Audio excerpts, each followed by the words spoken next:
Hi friends, welcome to AFH kitchen. ఈరోజు మనం తయారు చేసుకోబోయే రెసిపీ నువ్వుల పొడి అండి. దీన్ని ఎలా తయారు చేసుకోవాలి, దీనికి కావాల్సిన పదార్థాలు ఏంటో తెలుసుకుందాం. ముందుగా ఎక్కువ క్వాంటిటీలో నువ్వులు తీసుకున్నామండి. నల్ల నువ్వులు, కొద్దిగా పప్పులు, శనగిత్తనాలు, వెల్లుల్లి రెబ్బలు కొంచెం ఎక్కువగా తీసుకుందామండి. కారం, రుచికి సరిపడా కారం, ఉప్పు అండి. ముందుగా స్టవ్ వెలిగించుకున్నానండి.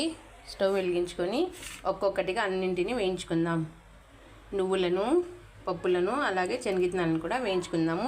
అలాగే ఎండుమిర్చిని కూడా వేయించుకుందామండి. పెనం వేడైందండి. శనగిత్తనాలను వేసి వేయించుకుందామండి. పప్పులను కూడా లైట్గా వేయించుకుందామండి. ఎండుమిర్చిని కూడా వేయించుకోవాలండి.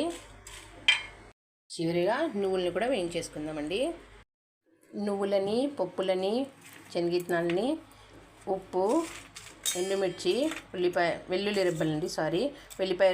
రెబ్బలు అన్నింటి వేసేసుకొని మనము మిక్సీ పట్టేద్దామండి.